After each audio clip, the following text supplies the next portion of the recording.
승무패 46회차 8번 경기로 들어온 세비야 대 지로나 경기 같은 경우에는 전술적인 포인트가 굉장히 많기 때문에 이번 주 중 한 폴만패 심층 프리뷰 경기로 선정을 했습니다. 우선 지금 보시는 것은 최근에 세비야의 경기 일정인데, 세비야가 맨시티와의 슈퍼컵 경기에서 아쉽게 승부차기 패배를 당하면서 준우승에 그쳤는데, 최근에 슈퍼컵을 그리스에서 치르고 주중에 알라베스 원정에서도 3대4로 패배를 당하면서 최근 열흘간 3경기를 치르는 강행군을 보여주고 있습니다. 그렇기 때문에 이번 지로나와의 홈 경기에서는 세비야가 체력적인 부담이 상당히 클 것으로 생각이 되고 있고, 반면에 지로나 같은 경우에는 충분한 휴식을 취하고 세비야 원정을 떠나기 때문에 체력적인 부분에서 지로나가 한 수 위의 컨디션을 보일 가능성이 있어 보입니다. 제가 일정을 강조를 드리는 이유는 세비야라는 팀이 맨딜리바르라는 감독이 지난 하반기에 부임을 한 이후에 굉장히 빡센 전방 압박 전술을 가져간다고 보시면 되겠습니다. 지금 보시는 것은 이번 시즌 라리가 2경기 기준으로 통계를 낸 것인데, 전방 압박 통계인 PPDA 수치가 기본적으로 낮으면 낮을수록 전방 압박이 빡센 팀이라고 볼 수 있는데, 지금 세비야가 라리가에서 바르셀로나의 8.1보다 0.1 낮은 8.0이라는 가장 낮은 PPDA 수치를 기록을 하고 있기 때문에 이 수치상으로 보더라도 굉장히 빡센 전방 압박을 세비야가 맨딜리바르 감독 체제에서 보여주고 있다고 보시면 되겠습니다. 지난 맨시티와의 슈퍼컵 경기에서도 이 세비야의 조직력 있는 압박에 의해서 맨시티가 상당히 고전을 했던 모습을 기억을 하신다면 세비야가 어떤 축구를 하는지 조금은 그림이 그려지시리라 생각이 됩니다. 올 시즌 이미 전방 압박에 의한 득점 역시 한 골이 있을 정도로 세비야가 맨딜리바르 감독 체제에서 굉장히 조직적인 압박을 보여주고 있다고 보시면 되기 때문에, 이렇게 전방 압박을 골자로 하는 체력을 많이 소모하는 세비야가 이미 최근에 열흘간 3경기를 치르는 강행군을 보여주고 있기 때문에 체력적으로 부침이 있을 수밖에 없는 이번 지로나와의 홈 경기가 될 것으로 생각이 되고 있습니다. 또한 지금 보시는 것은 지로나의 통계인데, 지로나라는 팀은 기본적으로 쇼패스 위주의 경기 운영을 하는 팀이라고 보시면 되겠습니다. 올 시즌 경기당 평균 쇼패스 횟수가 417회로 세비야의 416회보다 근소하게 많을 정도로 지로나가 기본적으로 롱패스보다는 쇼패스 위주의 빌드업을 가져가면서 차근차근 후방에서 빌드업을 통해서 만들어가는 축구를 구사를 한다고 보시면 되겠습니다. 또한 지금 보시는 것은 지로나의 롱볼 정확도 통계인데, 지로나 같은 경우에는 앞서 말씀을 드린 대로 쇼패스 위주의 경기를 하는 팀이기 때문에 이 롱볼 정확도가 상당히 떨어지는 부분이 있습니다. 지금 라리가에서 14번째로 낮은 롱볼 정확도를 보여주고 있는 지로나이기 때문에 확실히 지로나는 롱볼보다는 이 쇼패스 공격에 강점이 있는 팀이라고 보시면 되겠습니다. 제가 지로나의 패스 스타일을 말씀을 드리는 이유는 지금 보시는 것은 세비야의 약점과 강점, 그리고 지로나의 약점과 강점을 분류한 것인데, 이 세비야라는 팀의 약점을 보시면 세비야가 전방 압박을 가하는 팀이다 보니까 상대의 롱볼 공격 수비가 약점이고, 수비 뒷공간이 벌어지다 보니까 롱볼과 함께 상대의 스루패스 공격의 취약점을 드러내고 있다고 말하고 있습니다. 다만 지로나가 앞서 말씀을 드린 것처럼 쇼패스가 강점인 팀이고 롱볼 정확도는 이렇게 상당히 떨어지는 팀이기 때문에 세비야가 전방 압박 라인을 올린다고 하더라도 세비야의 뒷공간을 세비야의 약점이라고 할 수 있는 롱볼을 통해서 공략하는 그림은 의외로 잘 나오지 않을 가능성이 있기 때문에 이 세비야도 충분히 전방 압박으로 재미를 볼 수 있는 그림이 그려질 가능성이 있어 보입니다.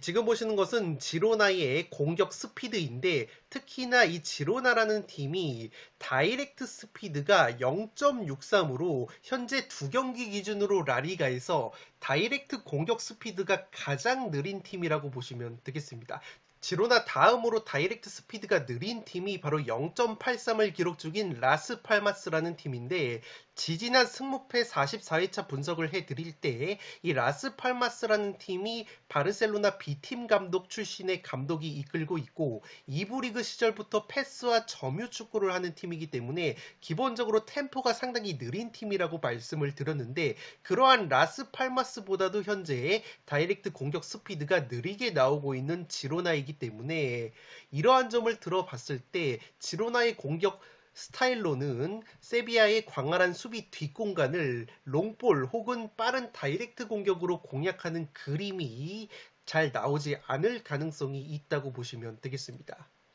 조금 더 보기 쉽게 보여드리면 현재 Y축의 다이렉트 스피드를 보실 때 이 지로나라는 팀이 가장 아래에 위치하고 있는 만큼 다이렉트 스피드가 가장 느린 팀이기 때문에 기본적으로 상대 공격 진영까지 넘어가는 데 있어서 쇼패스를 통해서 차근차근 넘어가는 스타일이기 때문에 굉장히 공격 템포가 느린 팀이 바로 지로나라는 점에서 세비야의 수비 뒷공간을 빠른 다이렉트 공격으로, 그것도 롱볼로 공략을 하기에는 쇼패스의 강점이 있는 지로나가 세비야의 약점인 수비 뒷공간을 공략함에 있어서 은근히 어려움을 겪을 수도 있는 매치가 될 것으로 생각이 됩니다.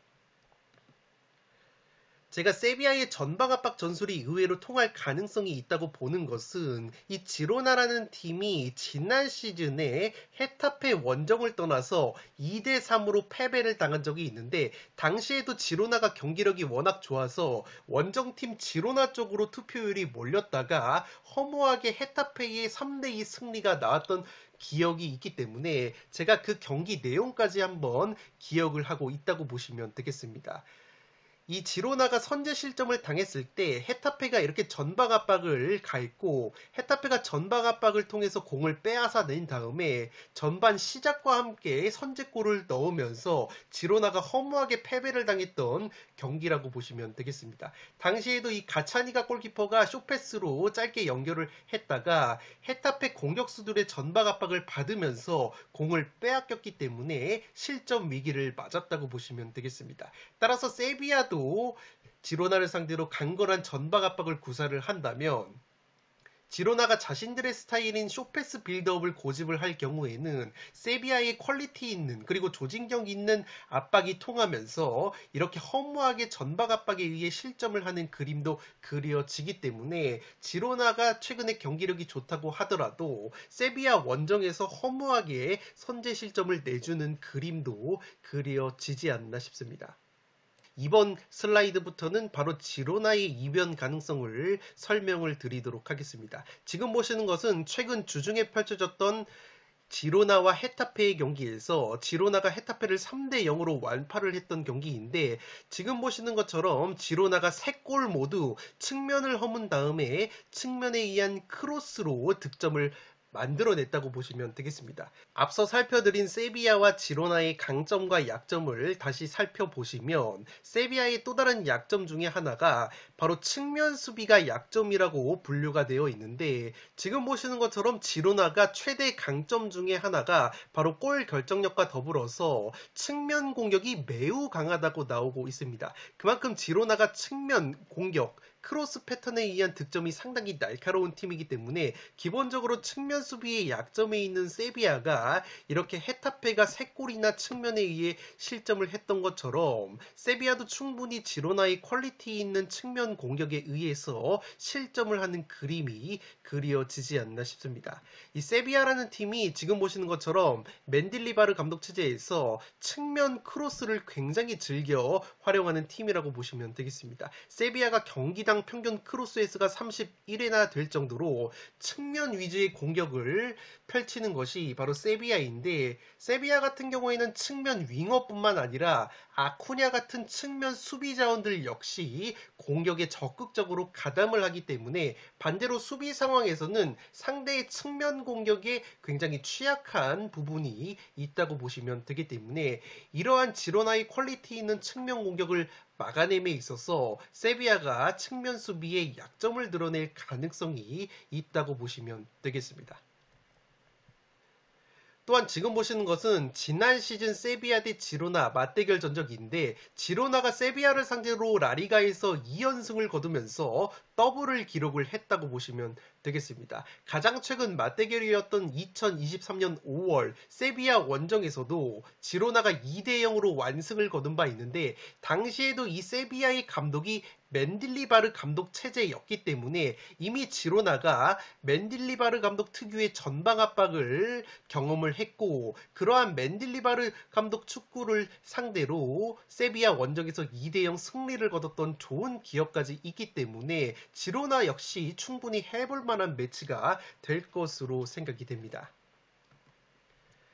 또한 세비야가 하나 리스크가 있는 것이 바로 핵심 자원들의 이적인데 지금 보시는 야신 부누라는 주전 골키퍼가 사우디 리그 알힐랄로 이적이 됐기 때문에 골문이 굉장히 헐거워진 약점이 있습니다. 또한 지난 시즌 라리가 그리고 유럽 대항전에서 세비야 소속으로 가장 많은 득점을 했었던 뚝배기 헤딩이 굉장히 좋은 공격수 엔네시리 선수가 최근에 프리미어리그 웨스트햄 이적이 유력화되고 있다는 보도가 있기 때문에 만약에 공격 쪽에서 엔네시리까지 이적이 된다면 세비야가 공수 양면에서 전력 누수가 굉장히 클 것으로 생각이 됩니다. 물론 지로나 역시 지난 시즌 가장 많은 골을 넣었던 카스테야노스라는 공격수가 라치오로 이적이 되면서 공격 쪽의 공백이 굉장히 클 것으로 생각이 됐지만 지로나의 원년 베테랑 공격수인 스투아니 선수가 프리시즌부터 굉장히 좋은 골 감각을 보여줬고 직전 헤타페전에서는 스투아니 선수가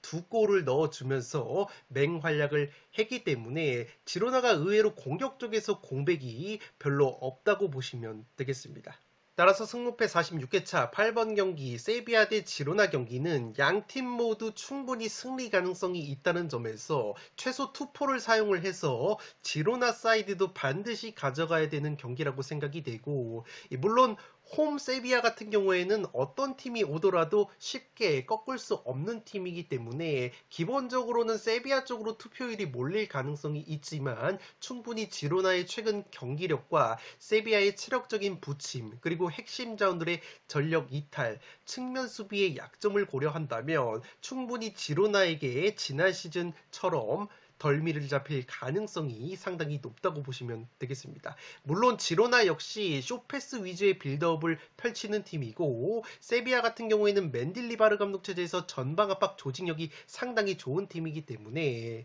세비야의 수비 뒷공간을 공략하기에는 지로나가 롱볼 정확도가 상당히 떨어진다는 점 그리고 지난 시즌에도 지로나가 후방에서 짧은 패스 빌드업을 고집을 하다가 상대의 전방 압박에 허무하게 공을 내주면서 실점을 하는 그림이 그려졌었기 때문에 세비야 역시 충분히 홈에서 초반부터 특유의 압박을 통해 주도권을 쥔다면 세비야 역시 지로나를 상대로 충분히 홈에서 승리 이상을 노려볼 수 있는 매치가 될 것으로 생각이 되고 있습니다. 네, 이것으로 승무패 46회차 8번 경기로 들어온 세비야 대 지로나 경기 한 경기 심층 프리뷰를 모두 마치도록 하겠습니다. 이렇게 세세하게 한 경기 한 경기씩 분석을 해드리는 것이 풋볼살롱 채널만의 현미경 분석 매력이라고 생각이 되고 다가오는 금요일에는 나머지 경기들도 꼼꼼하게 빠짐없이 분석을 해드릴 것을 약속드리면서 이만 물러가 보도록 하겠습니다. 끝으로 영상이 도움이 되신 분들은 좋아요와 구독 버튼을 눌러주시면 풋볼살롱 채널에 크나큰 힘이 됩니다. 구독 버튼 옆에 종 모양의 알림 설정을 해주시면 그 누구보다 빠르게 양질의 축구, 승무패, 프로토 관련 분석 컨텐츠를 만나보실 수 있습니다. 지금까지 풋볼살롱이었습니다. 감사합니다.